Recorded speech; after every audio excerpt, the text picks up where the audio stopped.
In today's show, Damian Lillard burns down the nets against the Minnesota Timberwolves. But it wasn't just that he made 11 three-pointers, it was how they came. A special night that showed maybe an evolution in Dame time. Welcome to Locked On Blazers. Let's get into it. You are Locked On Trailblazers, your daily Portland Trailblazers podcast. Part of the Locked On Podcast Network, your team every day.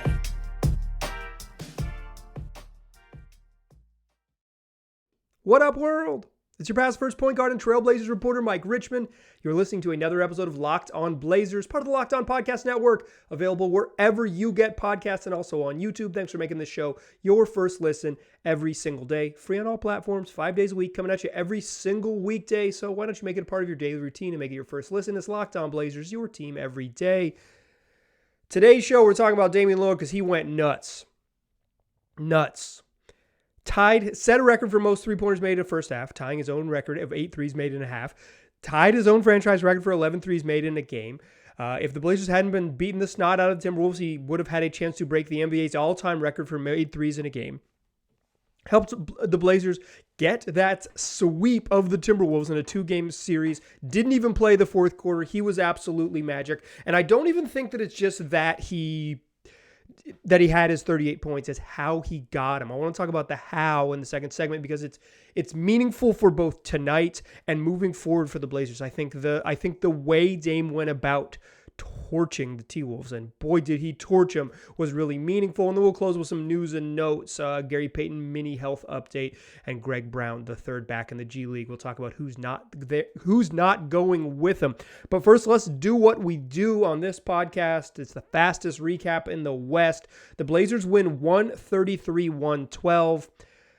The T-Wolves stink. That's your fastest recap in the West. Their defense was just sad, but that's for later on. Let's get into the fastest recap. Blazers up 33-27 after one, and Dame had 10 in the first quarter, hit 3 of 3 from 3.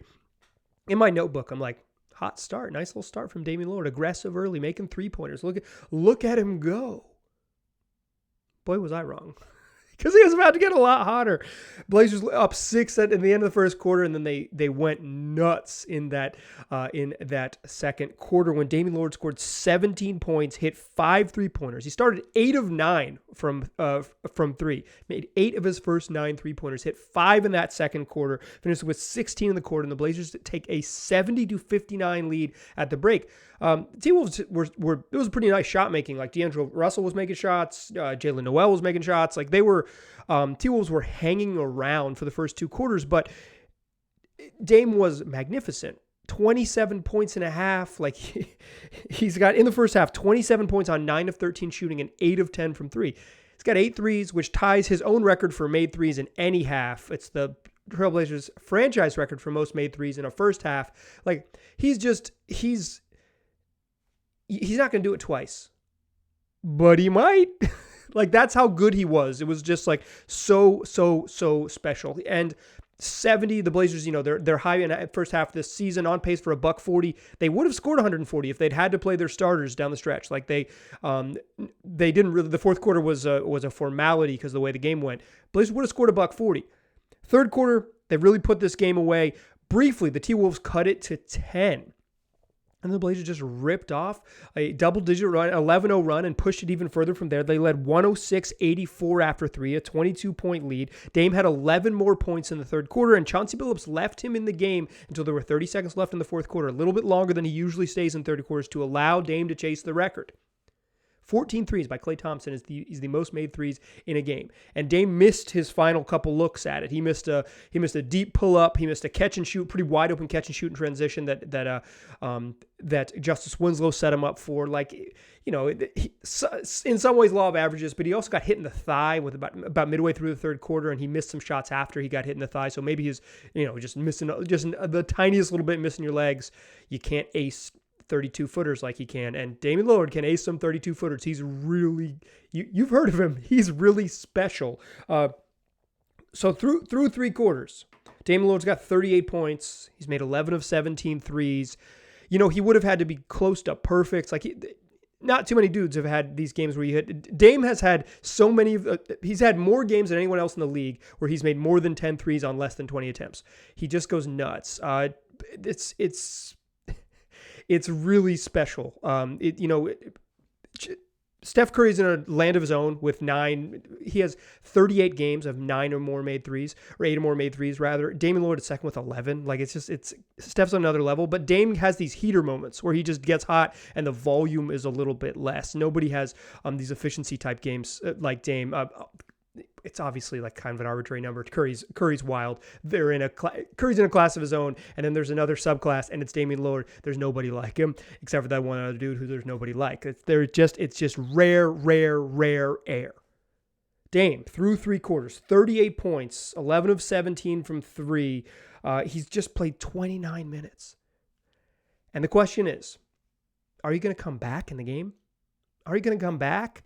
He's rubbing his quad as soon as he got hit in the thigh. Like he's clearly just like got kneed by Kyle Anderson trying to get around Anderson. And he's like, ow, that hurt. Dame was mad right away. Like, ow, that hurt. It's a bad place to get hit. Soft tissue, bruises, all those things. It kind of can be hard. You play basketball every other night for 4 months. Hard thing to deal with. But he goes to the bench and it's like, maybe. But Minnesota blew it down. They had it like just remotely close enough. If it's in with like 15, 16, 17, maybe Dame does come back. But Minnesota's defense was so pathetic to close the quarter. Drew Eubanks is slapping out offensive rebounds. Justice Winslow is punishing them on the offensive glass. Right at the end of the third quarter, Josh Hart gets a putback bucket to end the quarter. The Blazers go up 22, and it's like, yeah, we're not going to see Dame. And then it became just inevitable. The first play, Blazers' first possession of the third quarter, Jeremy Grant gets a dunk. Second possession of the third quarter, Justice Winslow drives to the rim and gets an uncontested layup right past Rudy Gobert. Chris Finch, the Timberwolves head coach, calls a timeout. He's pissed because his team hasn't played one moment of defense all game long, not even one moment of defense. And now all of a sudden a 22-point lead is like within 40 seconds is a 26-point lead. And it just, you aren't going to bring Dame back to chase it, particularly when he needed 4 threes to break the record. If he needed 1 or 2, yeah, let's put him back in for 2 minutes and just let him chuck up some shots. He's one of the great shooters of all time. He'll get it. 4 is too many because 4 you're going to need 6 shots at least. It's just like, it's too many, and the T-Wolves are going to be all over him and they're going to be mad that he's hunting a record and all those things. No reason to risk it. The quad injury made no reason to risk it. And so instead, with 6 minutes left, Chauncey Billups did the right thing. He emptied the bench, and the Blazers cruised to an easy one. That's 133-112. That's your slowest recap in the West. Usually I do those faster, but this one was really special. Damian Lillard, 38 points. That's what he finished with. 11 of 17 from 3, 13 of 21 from the floor. Jeremy Grant had about as quiet a 24-point night on 7 of 12 shooting as you could possibly have. That's like a wild efficiency from Jeremy Grant. Do not remember it. Will not remember it. Justice Winslow had a really nice game off the bench with 10 assists, 6 boards to go with 9 points. He hit a 3-pointer. Josh Hart, second straight game, he's made multiple threes. Really good sign from Josh Hart. Back-to-back games with 3 attempts from 3. That is the 9th game this season he's taken 3 threes. Shoot the ball, Josh. He finished with 8 and 7. I thought Yusuf Nurkic had a great game. I thought he had a really good game. 14 points, 16 rebounds, and 4 assists from Nurk in 25 minutes. He was really good. Anthony Simons, Blazers didn't need him. I thought Ant had a nice game, but like they just didn't need him. What he does is go score, and the other dude was going to score. Ant finished with 12 points, 4 rebounds, and 6 assists. Shaedon Sharpe had 14 off the bench. A lot of that came in garbage time. But quite frankly, the Blazers blow someone out and you get to watch Shaedon Sharpe play garbage time. That is about as fun as it gets. He had a crazy reverse layup. He had a big tip dunk. It was a reminder that I wish we'd got to see him in Summer League because he would have really, really, really shown out in a lower level of competition in Vegas. On the other side, D'Angelo Russell had 23. Jalen Noel had 17 off the bench. He was really good. Anthony Edwards, 17 on 6 of 16. He was not good. And Rudy Gobert, who had a big night last night, still had 20 rebounds, 16 and 20. Big stat night, but the Blazers handled the Frenchman, and they beat Minnesota twice. Like, anecdotally, it's hard to beat these teams twice in these home sets. Like, when you play the team twice on the same court, it is certainly a challenge. The Blazers took care of it because Damian Lillard was so special. But it was how he was so special that's meaningful to me. It's not like... I was watching this game with the family on the couch, and we're like, I'm chatting with my wife, and she's saying like, man, this is fun. It's like, yeah, Damian Lillard is incredibly fun.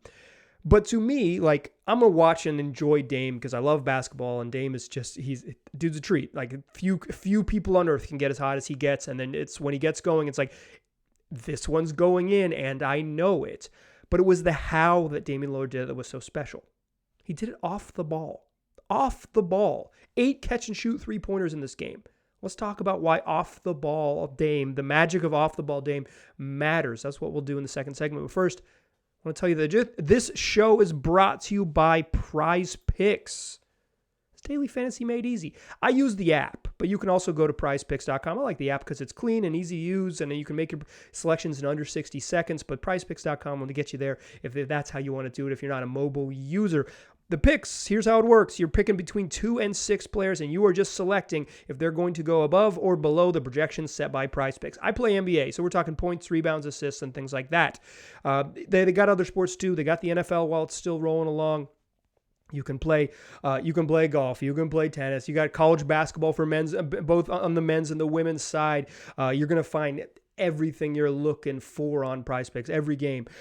And make an entry quickly. If you get it right, all 6 of your picks, you can win up to 25 times, but you don't have to get all 6 right. You can pick 4 out of 6 or 5 out of 6 or 3 out of 6 and win a slightly smaller pot. And when you win, you get your money quickly, with fast and safe withdrawals. So why don't you go to prizepicks.com right now or go to the app? And if you are making your first deposit, they're going to match you up to $100 when you use the promo code LOCKEDON. That means you put in $100, give you $100. You put in $50, they'll match you with $50 when you use that promo code LOCKEDON at Prize Picks. That's on the app, or go to prizepicks.com. Don't forget to use Locked On when you sign up. That's Prize Picks, daily fantasy made easy. All right. Let's talk about Damian Lillard. First of all, how fun. How friggin' fun was that? Like that's the special part about Dame is you can see it coming. Chauncey Billups once described it as Damian Lillard's shots are louder than everyone else's. And I think that is the perfect explanation of what it's like. When Anthony Simons gets rolling, it's like, oh, this is fun. When Jeremy Grant gets rolling, it's like, dang, JG is really good. When Dame gets rolling, the roof blows off. You can hear it on Mount Hood. Like it's like, close your windows in Estacada. You can feel it. It is a different type of run. It is a different type of noise. He is that special. And he's that special because you've seen him do it before. You've seen him get going, and then it's like, are they going to stop him? No. And he's the king of the heat check, right? Because he'll say, you're going to guard me at 40 feet? I'll shoot from 41. You're going to guard me at 29 feet? I'll shoot from 33. Like, you're going to press up on me? I'm going to get to the rim. I'm going to make it happen. But in this game, it wasn't the pull up in your face, determined and defiant Damian Lillard who blows the roof off the building. It was the platonic ideal that the Blazers have been chasing for a half decade. This was Damian Lillard off the ball. The Blazers have chased this in so many different ways. When he was younger, they would get point guards to play alongside Dame. Eric Maynor for the real ones. Mo Williams, Steve Blake, where they'd bring a point guard off the bench and let Dame play 2 next to that point guard and let him get sort of in attack mode and get going. Then as Dame sort of took over the reins and was clearly the franchise, they tried to find that player in other spots. They tried to find it with Evan Turner. They tried to find it with Mario Hezonja. Even to some extent, they've tried to make CJ McCollum and Anthony Simons do a little bit more of that when Dame's in the game. It's never worked like it worked tonight. Damian Lillard had made 8 of his first 8 catch and shoot 3-pointers. He's getting clean looks, off the ball, stepping into clean ones. When we talk about the Blazers, so many times we talk about Anthony Simons as one of the great catch and shoot shooters in the league, and he really is. He's one of the best shooters in the league. He's one of the best shooters in the sport. Like he's fantastic. Damian Lillard grades out as a better catch and shoot guy, a better spot up player than anyone on the roster. His volume is just pretty low. He doesn't take advantage of it because he's an on-ball guy. That's his comfort. Coming into the night, Damian Lillard was averaging 4.3 catch and shoot 3-point attempts per night. It's a pretty good number. He shoots about 11 a game, a little over 11 a game. So like a little more than a third of his attempts come via the catch, to quote former GM. It's not like he doesn't do it. It's just the volume's low. 2/3 of his shots come off the dribble. He is one of the great off the dribble shooters that the league has ever seen. He's very special. But tonight, it wasn't that he took more. He made 8. He generally takes 4 a game. He made 8 catch and shoot threes in this one. It completely bends the defense if Damian Lillard is an off-ball spot up guy. And they did it in a couple really smart ways. They run this set, and I don't know what it's called. If my life was a little bit different, I would go into the arena and ask them, but that's not an option for me right now. But you will see them do this a bunch. The forwards go into the corners. You send the forwards to the corners. Little like Josh Hart and Jeremy Grant will be in the corners, and you'll see at basically the top of the key or the nail at the foul line, they will put the center. The Yusuf Nurkic will be right there in the middle of the court, and then Ant and Dame will split the court at the hash marks, like far out, not at the 3-point line, but the hash marks. So like 4 steps beyond the 3-point line. And the pass will trigger what the action is. So Dame will pass it to Anthony Simons, and then he'll get a screen from the center to come back to the ball. And then Ant will either pass it to him or he won't pass it to him, and he'll flow into something else. But if you pass or you don't pass, it triggers the action. The Blazers probably run maybe 6 or 7 or 8 different actions out of that set, but depending on where the ball goes, if you throw it into the center, the actions are a little bit different. But that's the look that they run a bunch, and they ran that to death in this game, and it worked wonderfully. It not only allows Dame to get a screen going towards the ball, allows him, if that doesn't work, allows him to get a down screen to head into the paint, and then he can head back out with an exit screen where he gets a pin down screen from someone else. This is really X's and O's heavy, but what I'm talking about is what I'm saying here is that it allows Dame to get multiple screens off the ball, multiple looks if he continues to move. And that's the weak side action, because the ball will be in Anthony Simons' hands where he's running a pick and roll, or he's running a dribble handoff with the center who's screened for Dame and then gone to set a screen for the ball, or they pitch it into the post to Justice Winslow, and then that screen they throw it in the post there for Winslow, and then they can run a stagger screen where Dame comes off too. Like, they have so many different actions, and they just spam that action. They spam that set to death, and Damian Lillard got everything he wanted out of it. He took 7 catch and shoot threes in the first half, and he made 7. He usually takes 4 a game. He doubled his volume in the first half, and he just happened to make them all because he's really stinking good. This is the future. It's not that I want Damian Lillard to play shooting guard. I do not want him to be off the ball all the time. But I want him, when he's off the ball, to be scary and terrifying and lethal. Not just like, okay, pitching an Ant, I'm going to stand over here. You have to stay standing near me because I'm really good at shooting, but the action is on the other side of the court. Dame running through a screen, not even like, sprinting baseline through 5 screens, Steph Curry and Ray Allen style, but just screen down, I can pop back up. Action goes the other way. I can just be on the opposite side of the floor, but I've moved one time. I've gone through one action to kind of take my man through something to engage the defense. And now they're looking at now they have, seen me go through one action, but now they've got to pay attention to the ball because Anthony Simons is a really good offensive player and he's going to be a problem. Or Justice Winslow is a really good offensive player, a really good passer, and he's going to, get to where he wants to go and make reads and make it happen. The Blazers ran that action a bunch. They got Dame spot up looks in transition, and that is what is going to be the next evolution for Damian Lillard, is being this off-ball threat. I want him to run a million pick and rolls. I want him to take pull-up threes. I want him to do what he does best. If you listen to this podcast, a big thing that I believe in is let the players do what they do best. Like, the Blazers should just run a bunch of pick and rolls with Ant and Dame because that's what they're best at. Just do what you're best at every time down the floor. But the wrinkle where Ant is running a pick and roll on one side of the floor because they've triggered that action, and Dame is running through, an exit screen from Josh Hart or whatever it is on the backside. That's the beauty of it, because Dame is not just stagnant. Dame moves a little bit. It is so, so, so dangerous. And then what happens when Dame hits his 8th catch and shoot 3? Well, now the floodgates are open because now they've got to pay so much attention to him. They can't leave him on the backside, and you're getting easy looks. The Blazers, other Blazers splashed in threes. They hit 9 3-pointers in this game. There's probably looks that were cleaner, certainly one for Josh Hart and one for Justice Winslow, because the team was so pulled in and focused on the other side. I don't know that they can repeat this level of success, right? Like, I don't think, making 8 3-pointers in a game is pretty special. Dame's done it less than 15 times in his career, and he made 11. Like, he's really good. But it is, there is a hint of how they can play in the future there. There is a hint of what's next for them with Dame off the ball.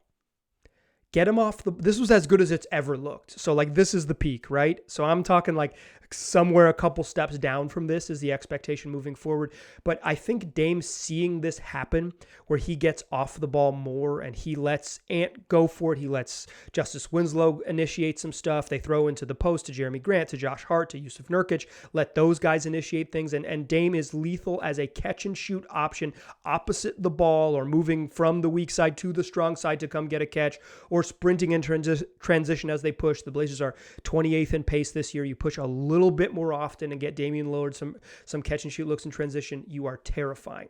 The T-Wolves are freaking terrible on defense, and they were freaking terrible tonight. But the Blazers' process was excellent. The results were insane. They scored 133, and they didn't need to play the fourth quarter, basically. They won this game with 105 points in 3 quarters, right? It's not always going to be that easy, but the process was really, really, really good. And it's something that Chauncey Billups has tried in a variety of ways, and I don't think it's been as successful. Tonight, it clicked. Tonight it clicked for him, whether it was, certainly part of it was the T-Wolves, but I think the process was better because it was less Dame starting on the baseline and coming towards the ball. It was more him starting out, cutting in and cutting back out, like starting spaced out at the 3-point line and then making his move, as opposed to starting on the baseline where everyone on earth knows that he's going to come towards the ball. It's just too obvious. Give him a little more variety based on where he stands as plays initiate, and he can be lethal. He's one of the great shooters in the history of the sport. Getting him a variety of looks is really, really valuable. I loved the catch and shoot stuff tonight. So darn good. So darn fun. Okay, close the show. We got news and notes. Gary Payton Jr. injury update, and Greg Brown is heading back to the G League, and he's the only one. I think that's worth noting. Join me in the third segment, won't you? But first, this episode is brought to you by BetOnline. It's the fastest and easiest way to bet on all your sports action. You could have bet the Blazers on BetOnline tonight. The Blazers to cover -3.5 and the over 228.5, and you would have won them both. It got a little higher. It was like 234.5 at one point. You would have won that one too. It was... Listen, the T-Wolves are bad on defense. You could have had it. Regardless, if you don't want to bet on the NBA, there's going to be action on all the other sports. Still got NFL action for a few more weeks. You're going to get the final couple rounds of the World Cup here, the semifinals and the championship round. There's going to be European soccer when things boot back up. You got the NHL season rolling along. It's whatever you're looking for, futures bets on MLB, you're going to find it on BetOnline. So don't wait. Go take advantage. That's BetOnline, where the game starts. Still a pass, first point guard. I'm still Mike Richmond, and you are still listening to Locked On Blazers. We talked Damian Lillard at length. Got a little news and notes to close the show. Here's one, kind of an update, non-update. You know that Gary Payton II was not available in this game. It would have been much higher up in the show if Gary Payton had played. Still would have been probably an asterisk considering how good Damian Lillard was, but Payton returned to practice last week. On Wednesday, he returned to practice. Was a participant in practice, formally a participant in practice for the first time all season long. And then was ruled out for Thursday's game against the Nuggets, but it was like, hey, Saturday, Monday, 2 home games against the T-Wolves. Maybe we'll see Gary Payton. Didn't see him Saturday. Okay, maybe Monday. Injury report comes out about 5:30 Portland time on Sunday afternoon. Still out. Didn't play in Monday night's game. Now the Blazers are heading for 6 on the road. A a mentor of mine once, when I was like, it wouldn't make sense for an NBA player to come back on the road. Shout out to Joe Freeman, said they can come back whenever the hell they want. Like that doesn't matter. So I don't think it's no chance that he comes back during this 6-game road trip, but I think it's relatively unlikely. And I think it's relatively unlikely in part because sometimes if you're bringing a guy back, you just want him at home. So all your staff's there and all your rehab action is there, and you don't have to get on a plane and travel and all of those things. But Shams Charania of The Athletic wrote today in his Inside Pass, which is like not a basketball thing. I do not know why it's called Inside Pass. But it's like a recurring note, like newsy notes column that he writes. And it's there's a bullet point at the end that says Gary Payton is expected to make his return in 1 to 2 weeks. The Blazers are gone for 6 games in 12 days. 2 weeks would be after that trip. 1 week would be during that trip, so we'll see. But bummer that we haven't seen Gary Payton. Bummer. He's still listed as return from injury reconditioning. So some of it is just he needs to get his body right. Some reporting from Sean Hyken of a Rose Garden report suggests that it's just soreness after Gary Payton goes, gets himself playing. It's just how sore is his body, and he's just not quite where he wants to be yet. Whether that's the case or there's a mental hurdle of just like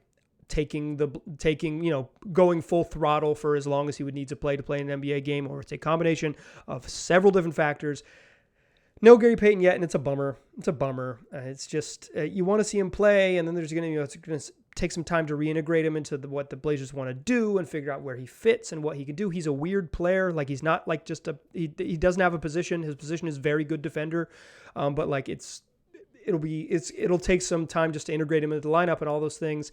And it's like the closer we get, it's like, okay, they'll be up and running with Payton in 2023, 35 games into the season. It's just, you're going to get half a year of GP at this point. And it stinks. You want to see more of him because when he's healthy, he's a very good player, as he proved last season. The other news and notes is that Greg Brown III is back in the G League. He's on assignment back with the formerly Agua Caliente Clippers, now known as the Ontario Clippers. Should have stayed the Hot Water Clippers. It was more fun. I think this is meaningful in the slightest of ways. One, proof that the Blazers do not have a spot in the rotation, nor are they interested in Greg Brown playing NBA minutes. They think it is much more valuable to have Greg Brown go get seasoning in the G League, play games, play basketball, get a bunch of reps playing basketball, as opposed to have him on the bench active for break the glass emergencies. They're just going to suit up 12 for now. Neither of their two-way guys suited up tonight, and I think that's actually notable. John Butler Jr.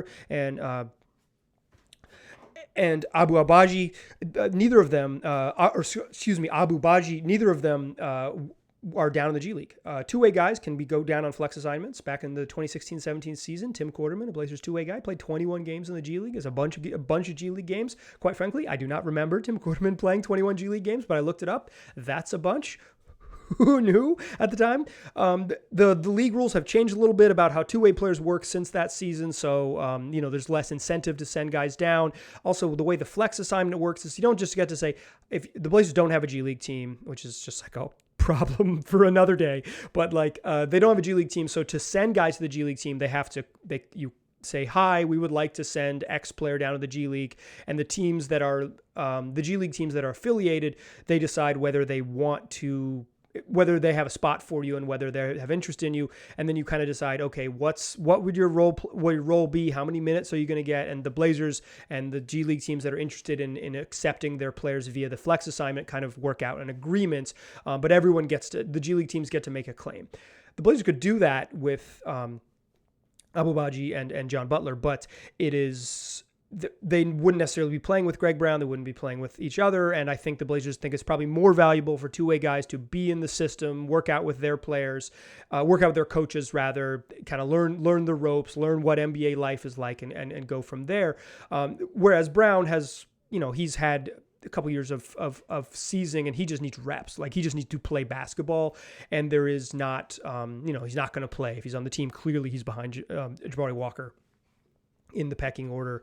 If you're just looking for like hey, we need another forward to play some emergency minutes. And if Walker's healthy, he's going to be ahead of Greg Brown. And I think, I think it is notable that even though the two-way guys were up for this game, like they're on the bench, they're inactive. They were not in jerseys. Yeah, the Blazers are not wasting, you only get to play so many games on the active roster, 50, I believe. The Blazers are not wasting an active roster game on a night like this. I thought there's a chance Baji might get a jersey just because, hey, let's get another center in there just in case. Blazers didn't choose to do that. That is not the direction they're going. They're comfortable with the group they have. They're comfortable going small. They're comfortable with how good Drew Eubanks has been off the bench. It's not like that. I'm just talking like for insurance purposes, I thought they might let Baji get a jersey. He's a two-way guy. They've seen him a lot more than I have because I've seen him none except for some YouTube highlights. So they know what they've got, and I trust them to know what they've got. So to me, the thing that's notable about Greg Brown is that he's the one they think needs seasoning, and he doesn't have a spot in the NBA rotation. And that the two-way guys, for now, it makes more sense, or there's not a flex role for him. But for a variety of reasons, it likely makes more sense for those dudes to be on the inactive roster each night and just be practicing with the Blazers and traveling a little bit and just like seeing the NBA world. That's going to do it for today's show. Come back for tomorrow's show. You're listening to Tuesday, December 13th show. We will have a show on Wednesday. The Blazers are about to... We'll have a show on Wednesday previewing the Blazers road trip because they're about to go on a 6-game road trip, the Texas two-step. According to John Schumann of NBA.com, no team has gone to Texas and played 3 straight games against the Mavericks, Spurs, and Rockets since the 2018 season. The Blazers are going to be the first team to do that in 4 years. Let's go. Is that meaningful? No, but it is an interesting little note. The NBA just hasn't given people that, or the Texas 3-step. They haven't given people that that kind of travel. They also head to OKC, and then they'll wrap up going through Denver. It is a brutally long trip, 6 games in 12 days, all over the map. We will preview that one on all over the state of Texas, really, but all over the middle of the map. But we will preview that road trip, talk about some other stuff on Wednesday's show, look ahead to what the Blazers need to do in that one. So tell your pals about the show. Tell them they can get it wherever they get podcasts, also on YouTube. Tell them that it's available every single weekday and they can make it their first listen. Every Monday through Friday, start your day listening to Locked On Blazers. How about you make your second listen, Locked On Sports Today, the overarching, the 22-minute program talking about all of the major sports leagues, the biggest stories across all the major sports leagues. Check it out on wherever you get platforms and on YouTube. It's a great show to get caught up on the biggest news the night before that you may have missed. All right, that's it. I appreciate you listening. I'll talk to you soon.